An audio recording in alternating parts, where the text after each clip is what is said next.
Chères sœurs, chers frères, nous voici, pèlerins de l'espérance, pour répondre à notre rendez-vous hebdomadaire de catéchèse sur le temps de Carême et l'année jubilaire, organisée par l'Association des Amis de la Spiritualité Montfortaine et de Monseigneur Colimont, en collaboration avec la paroisse Saint-Louis-Roi de France. Nous voici pour approfondir notre troisième thème, pèlerin de l'espérance. Laissez-vous réconcilier avec Dieu en ce temps de carême et en cette année jubilaire.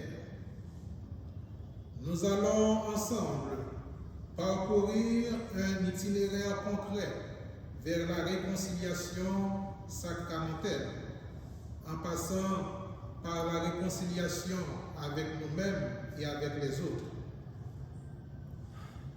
Le carême est un temps de conversion, un moment privilégié pour purifier notre cœur et revenir à Dieu. Il nous invite à une transformation intérieure profonde, où nous sommes appelés à reconnaître nos fautes, à changer de vie et à restaurer notre communion avec le Créateur. Cette année, l'année jubilaire, nous offre une occasion unique de découvrir la miséricorde divine et la puissance du pardon. Saint Paul nous exhorte avec force: laissez-vous réconcilier avec Dieu. 2 Corinthiens, chapitre 5, verset 20. Ces paroles nous rappellent une vérité essentielle. C'est Dieu qui prend l'initiative du pardon et nous tend la main. Il nous invite à saisir cette opportunité pour guérir nos cœurs et restaurer notre relation. Le sacrement de la réconciliation joue un rôle central dans ce chemin de renouveau. Plus qu'une simple démarche rituelle, il est une véritable rencontre avec la miséricorde divine. Un moment où Dieu nous relève et nous restaure. Pourtant, de nombreuses questions subsistent. Pourquoi se confesser? Comment bien s'y préparer? Peut-on communier sans confession? À travers cette réflexion, nous allons approfondir le sens de la réconciliation et découvrir comment, en ce temps de carême et en cette année jubilaire, nous pouvons répondre pleinement à l'appel de Dieu. Avant d'arriver à la réconciliation sacramentelle, nous aimerions regarder avec vous la réconciliation avec soi-même et la réconciliation avec les autres. Se réconcilier avec soi-même, c'est accueillir le regard d'amour de Dieu. Premièrement, nous avons besoin d'échapper au piège de la culpabilité et du rejet de soi. Beaucoup de croyants sincères restent prisonniers de leur passé. Les erreurs, les échecs et les péchés commis pèsent sur leur conscience, les empêchant d'accueillir pleinement l'amour miséricordieux de Dieu. Ce sentiment de culpabilité peut devenir un fardeau qui entrave la liberté intérieure et éloigne de la paix. Pourtant, Jésus nous révèle un Dieu qui ne nous enferme pas dans nos fautes, mais qui nous appelle à la restauration. lorsqu'il rencontre la femme adultère, il ne la condamne pas. Il lui dit simplement, moi non plus, je ne te condamne pas. Va et ne pêche plus. Jean chapitre 8, verset 11. Ces paroles s'adressent aussi à nous. Dieu ne veut pas que nous restions captifs de nos erreurs, mais que nous avancions avec lui vers la liberté et la réconciliation. Nous avons besoin, pour nous réconcilier avec nous-mêmes, nous accepter. Nous avons besoin d'accepter d'être pardonnés.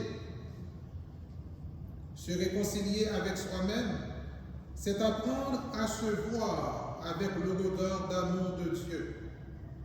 Un regard qui reconnaît nos faiblesses, mais qui nous aime malgré tout. Cela implique 3 attitudes fondamentales. Premièrement, accueillir l'amour inconditionnel de Dieu. Deuxièmement, refuser d'entretenir une culpabilité excessive. Troisièmement, regarder l'avenir avec espérance. 3 attitudes fondamentales. Accueillir l'amour inconditionnel de Dieu. Dieu nous aime tels que nous sommes, avec nos limites et nos imperfections. Son amour ne dépend pas de notre mérite, mais de sa fidélité. Deuxième attitude fondamentale, refuser d'entretenir une culpabilité excessive. Une fois que nous avons demandé pardon, nous devons nous rappeler que Dieu ne revient pas sur nos fautes. Je ne me souviendrai plus de tes péchés. Isaïe chapitre 43, verset 25. Troisième attitude fondamentale, regarder l'avenir avec espérance. Nos erreurs passées ne nous définissent pas. Avec Dieu, chaque jour est une nouvelle chance de grandir et de progresser sur le chemin de la sainteté. La question que nous devrions nous poser alors, comment se réconcilier avec soi-même? Avec la miséricorde de Dieu, nécessite une démarche intérieure et concrète. Nous avons besoin d'accueillir nos fragilités, de ne plus ressasser nos fautes. Nous avons besoin de prier pour changer notre regard sur nous-mêmes. Nous avons besoin de nous engager dans un chemin de croissance. Premièrement, accueillir nos fragilités. Nous ne sommes pas parfaits, mais Dieu nous aime dans notre réalité. Cette acceptation est un acte de foi qui ouvre à la guérison. Nous avons besoin de ne plus ressasser nos fautes. Après une confession sincère, nos péchés sont effacés devant Dieu. Il ne nous demande pas de vivre dans le remords, mais de repartir avec confiance. Nous avons besoin, pour nous réconcilier avec nous-mêmes, de prier pour changer notre regard sur nous-mêmes. Demander au Seigneur, aide-moi à me voir comme tu me vois, avec amour et miséricorde. Pour nous réconcilier avec nous-mêmes, en dernier lieu, nous avons besoin de nous engager dans un chemin de croissance. La conversion n'est pas instantanée, mais un processus. Chaque pas compte, et Dieu nous accompagne avec patience. Nous avons besoin de vivre concrètement cette réconciliation intérieure. Voici quelques moyens concrets pour avancer dans cette réconciliation avec soi-même. Remettre son passé à Dieu. redécouvrir le sacrement de la confession comme une libération, s'entourer de personnes bienveillantes, prendre des engagements concrets. Premier moyen, remettre son passé à Dieu. Nous avons besoin de lui confier nos blessures et croire en sa capacité de guérison. Deuxième moyen concret, redécouvrir le sacrement de la confession comme une libération. Ce n'est pas un jugement humain, mais une rencontre avec l'amour miséricordieux du Père. Deuxième moyen, nous avons besoin de nous entourer de personnes bienveillantes. Nous avons besoin de partager nos fardeaux avec un accompagnateur spirituel ou une personne de confiance pour nous aider à avancer. Troisième moyen concret, pour la réconciliation intérieure, nous avons besoin de prendre des engagements concrets, poser des petits actes de foi et de confiance chaque jour pour vivre cette réconciliation intérieure. Se réconcilier avec soi-même, c'est choisir de voir en nous l'image de Dieu et de nous relever avec force. C'est accepter de nous laisser aimer pour pouvoir aimer à notre tour. Deuxième étape de notre intervention, se réconcilier avec les autres. Pardonner pour être pardonné. Le pardon est un impératif évangélique. Chaque jour, nous prions. Pardonne-nous nos offenses, comme nous pardonnons aussi à ceux qui nous ont offensés. Matthieu chapitre 6, verset 12. Cette demande du Notre Père nous rappelle que notre propre réconciliation avec Dieu est inséparable du pardon que nous accordons aux autres. Jésus le souligne avec force. Si vous ne pardonnez pas aux hommes, votre Père ne vous pardonnera pas non plus vos fautes. Matthieu chapitre 6, verset 15. Pardonner devient alors une condition sine qua non. Pardonner n'est donc pas une option, mais un appel pressant du Christ. Refuser de pardonner, c'est fermer la porte à la miséricorde divine. Au contraire, en choisissant de pardonner, nous imitons Dieu lui-même et nous ouvrons notre cœur à sa grâce. Que signifie alors pardonner? Pardonner ne signifie ni excuser ni oublier. Le pardon est souvent mal compris. Beaucoup pensent qu'il signifie minimiser l'offense ou faire comme si rien ne s'était passé. Or, pardonner ne veut pas dire excuser le mal subi. Ce n'est pas oublier, mais choisir de ne plus être esclave de la blessure reçue. Jésus, sur la croix, a prié pour ses bourreaux. Père, pardonne-leur, ils ne savent pas ce qu'ils font. Luc chapitre 23, verset 34. Son pardon n'efface pas l'injustice de la crucifixion, mais il libère du cycle de la haine et de la vengeance. Ainsi, pardonner, c'est choisir de ne pas nourrir de rancune, même si l'injustice demeure. Pardonner, c'est se libérer intérieurement du poids du ressentiment. Pardonner, c'est remettre à Dieu la justice ultime en lui confiant ce qui nous dépasse. Comment pardonner concrètement? Pardonner peut être un chemin difficile, mais il est essentiel pour retrouver la paix. Voici quelques étapes pour y parvenir. Nous avons besoin de prier pour ceux qui nous ont blessés.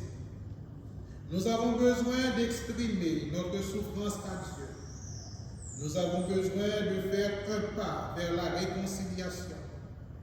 Nous avons besoin de ne pas attendre que l'autre change.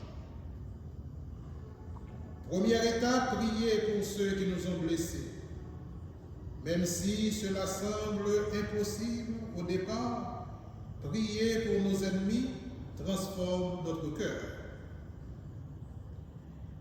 Deuxième étape, exprimer notre souffrance à Dieu. Plutôt que de garder notre douleur enfermée, nous pouvons la confier au Seigneur, qui seul peut la guérir. Troisième étape, nous avons besoin de faire un pas vers la réconciliation. Si cela est possible, un geste de paix ou une parole bienveillante peuvent ouvrir une porte. Mais si l'autre refuse, nous pouvons toujours pardonner dans notre cœur. Troisième étape, ne pas attendre que l'autre change pour pardonner. Le pardon ne dépend pas de l'attitude de l'autre, mais de notre choix intérieur de libération. Pardonner devient, comme nous venons de le dire, une condition pour être pardonné. Jésus nous enseigne que nous serons jugés selon la mesure avec laquelle nous jugeons les autres. Matthieu chapitre 5 verset 2. Cela signifie que si nous voulons expérimenter pleinement la miséricorde de Dieu, nous devons à notre tour être miséricordieux. Refuser de pardonner, c'est rester prisonnier de l'offense et empêcher Dieu d'agir en nous. En revanche, lorsque nous pardonnons, nous faisons l'expérience d'une paix profonde et d'une liberté intérieure. Pardonner, c'est un chemin de libération. Se réconcilier avec les autres n'est pas toujours facile, mais c'est un chemin vers la vraie liberté. Le pardon ne change pas le passé, mais il transforme notre présent et ouvre un avenir de paix. Jésus nous appelle à pardonner, non pas pour excuser le mal, mais pour nous libérer de son emprise. C'est un acte de foi qui nous rapproche du cœur même de Dieu. En pardonnant, nous nous ouvrons à la plénitude de l'amour divin et nous devenons artisans de réconciliation dans le monde. Troisième étape de notre intervention, se réconcilier avec Dieu à travers le sacrement de la confession. La confession est un chemin de liberté et de renouveau. Le sacrement de la réconciliation est un don précieux que Dieu nous offre pour restaurer notre relation avec lui. Après sa résurrection, Jésus a confié à ses apôtres cette mission. Ceux à qui vous remettrez les péchés, ils leur seront remis. Jean chapitre 20, verset 23. Ainsi, la confession n'est pas une simple pratique de l'Église, mais une volonté explicite du Christ. Se confesser, ce n'est pas seulement reconnaître nos fautes, c'est rencontrer la miséricorde de Dieu. C'est un rendez-vous d'amour où le Père nous accueille avec tendresse et nous renouvelle par sa grâce. Ce sacrement nous libère du poids du péché, nous relève et nous donne la force de repartir sur un chemin de sainteté. La confession, nous devons dire que les fidèles ont droit à la confession. Les fidèles doivent demander aux prêtres de pouvoir leur confesser. Et les prêtres doivent y répondre. C'est un droit des fidèles et c'est un devoir des prêtres, des confesseurs. Mais si la confession est un droit, l'absolution n'est pas un droit. Le fidèle n'a pas un droit automatique à l'absolution. Le prêtre, en tant que ministre du sacrement de la réconciliation, ne fait pas que prononcer des paroles de pardon. Il doit aussi discerner si le fidèle remplit les conditions nécessaires pour recevoir validement ce sacrement. Il peut, dans certains cas, différer ou refuser l'absolution, non pour exclure, mais pour aider à une conversion plus profonde. Le prêtre qui refuse l'absolution, ou du moins ce qu'il a dit faire, ne doit pas éloigner le fidèle de ce sacrement, mais il doit offrir à ce fidèle un accompagnement. Et quelles sont alors les conditions pour une confession valide? Pour que le sacrement de la confession soit valide et fructueux, l'Église demande que le fidèle remplisse 3 conditions essentielles. La contrition, comme première condition, l'aveu des péchés, comme deuxième condition, la ferme résolution de ne plus pécher, comme troisième.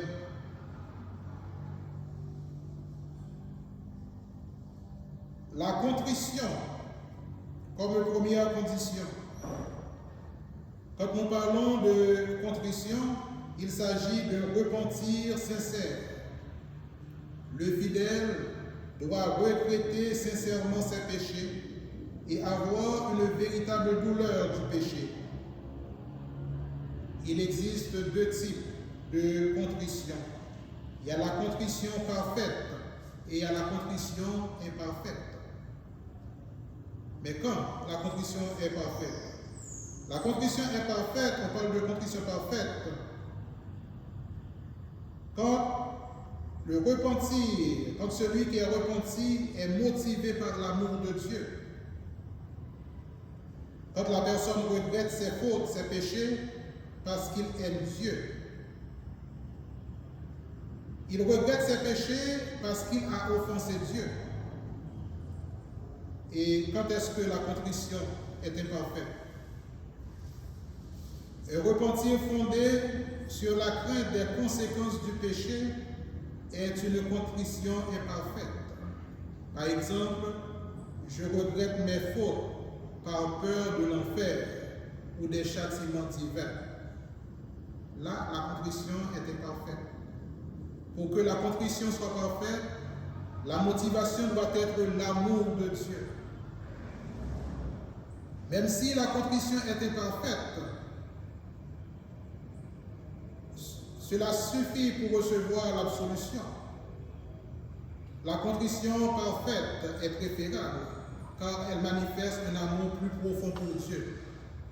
Mais si la contrition est imparfaite, cela ne signifie pas que la personne ne peut pas non plus recevoir l'absolution, ou du moins que la confession n'est pas valide. Deuxième condition, pour que la confession soit valide, il y a l'aveu des péchés. On doit faire une confession sincère et complète. Le fidèle doit exposer clairement ses péchés au prêtre, ne pas les cacher.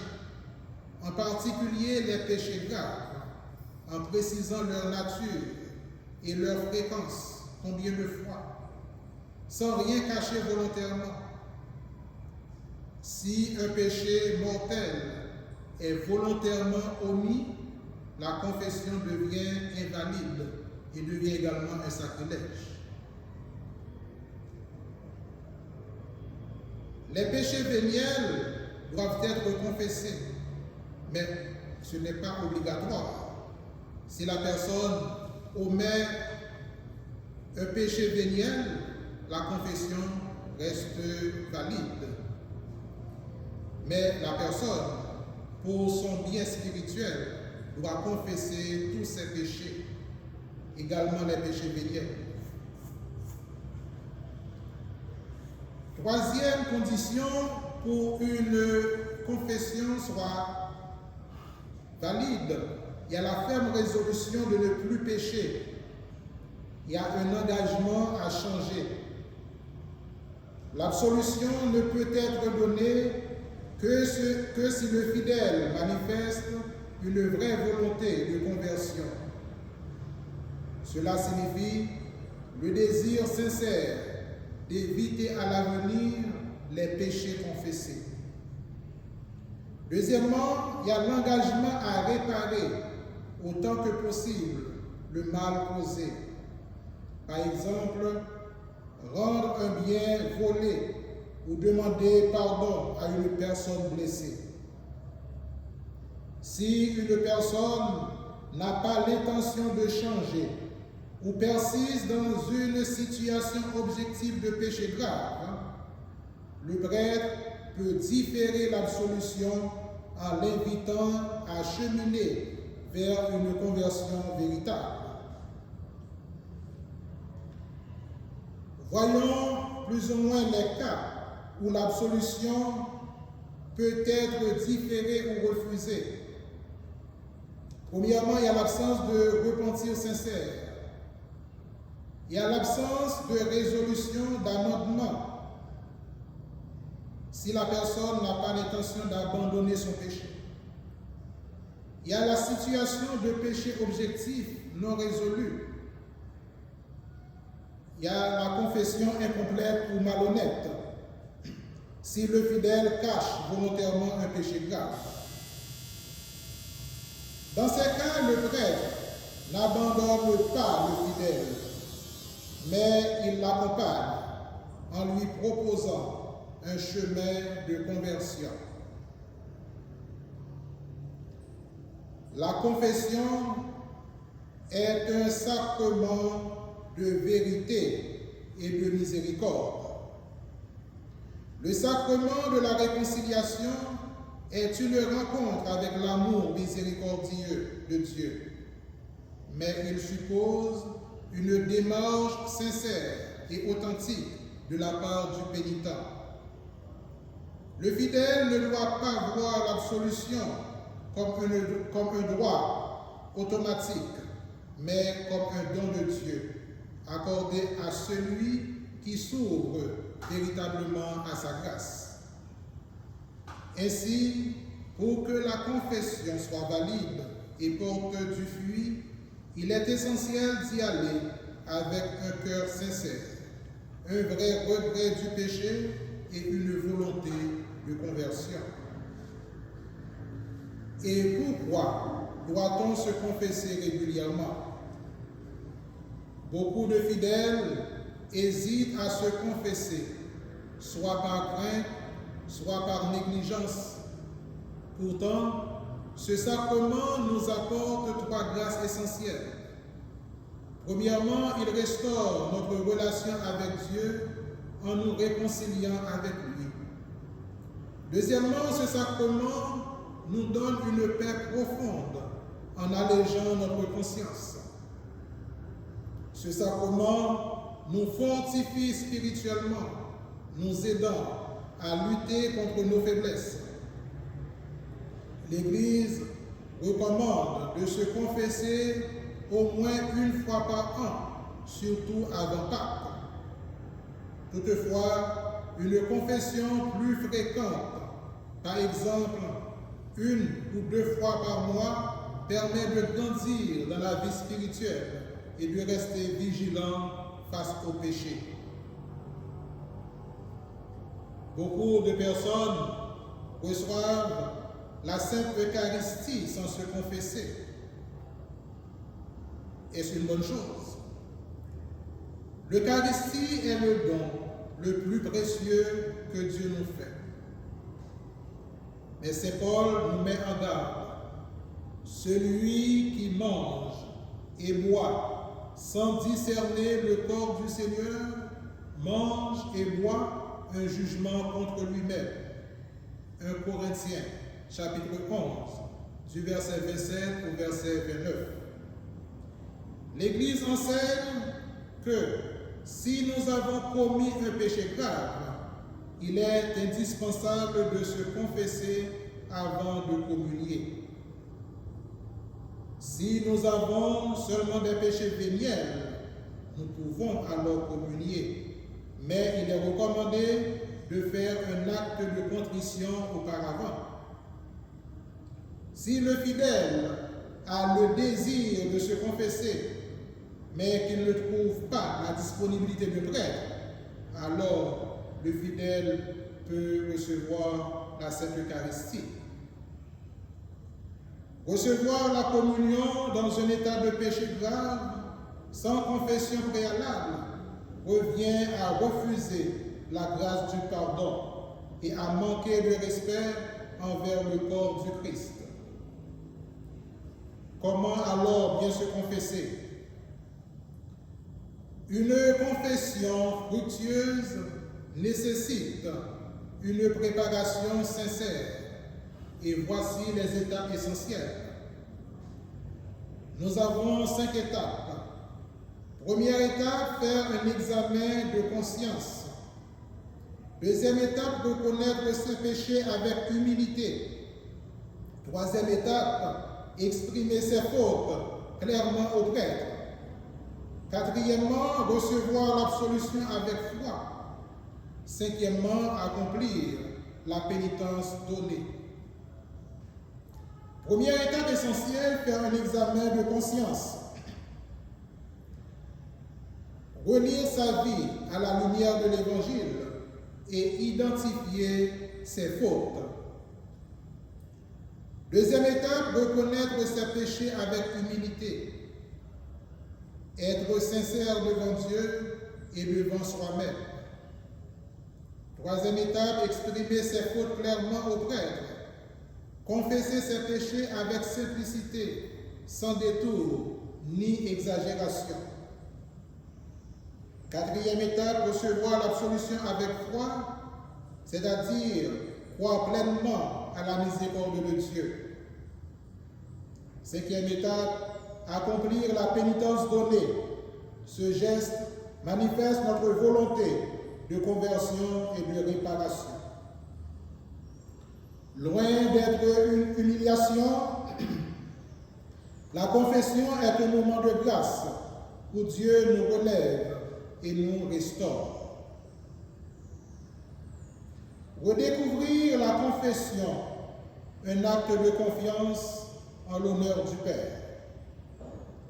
Certains craignent la confession, la voyant comme un jugement sévère, mais Jésus nous révèle un Dieu qui ne condamne pas, mais relève.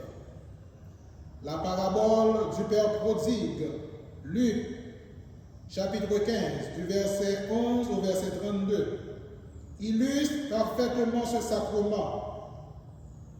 Le Fils revient avec honte et crainte, mais le Père court à sa rencontre, l'embrasse et le restaure dans sa dignité.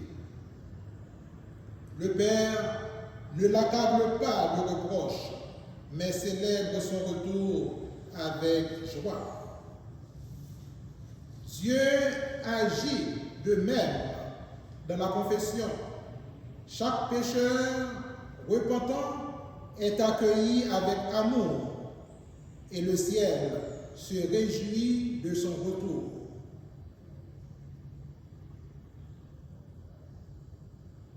La confession n'est pas un tribunal de condamnation, mais un lieu de guérison et de relèvement.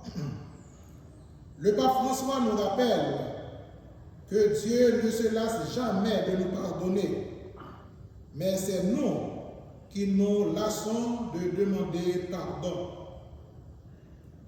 Alors, chères sœurs, chers frères, ne retardons plus ce rendez-vous avec la miséricorde. Faisons comme dit Saint Paul, laissons-nous réconcilier avec Dieu et écoutons la joie du pardon. Nous voudrions terminer avec ces mots. La réconciliation est au cœur du message chrétien. Elle n'est pas seulement un acte isolé, mais un chemin de transformation intérieure qui nous ramène à Dieu, à nous-mêmes et aux autres. En ce temps de carême et en cette année jubilaire, l'invitation de Saint Paul résonne avec force. Laissez-vous réconcilier avec Dieu. Se réconcilier avec soi-même, c'est accepter d'être aimé tel que l'on est, avec nos faiblesses et nos fragilités.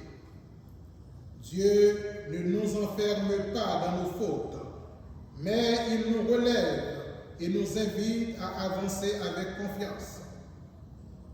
Se réconcilier avec les autres, c'est choisir le pardon, non comme une faiblesse, mais comme une force qui libère le cœur. En pardonnant, nous brisons les chaînes du ressentiment et nous ouvrons la porte à la paix intérieure. Se réconcilier avec Dieu, enfin, c'est répondre à son appel d'amour en recevant le sacrement de la confession. Ce n'est pas une formalité, mais une rencontre vivante avec la miséricorde du Père qui nous restaure et nous renouvelle. La réconciliation, comme nous l'avions dit au début, n'est pas un fardeau, mais un don qui nous ouvre à une vie nouvelle. Jésus nous tend la main. Il nous attend avec amour. Ne tardons plus à revenir vers lui, comme le dit le pape François. N'ayez pas peur de vous confesser. Dieu vous accueille avec joie. Il vous pardonne toujours, car il ne se lasse jamais de pardonner. Chères sœurs, chers frères, que la Vierge Marie, Mère de miséricorde, nous accompagne sur ce chemin de conversion, afin que nous puissions goûter pleinement à la joie du pardon et de la réconciliation. Revenons à Dieu et laissons-le renouveler nos cœurs.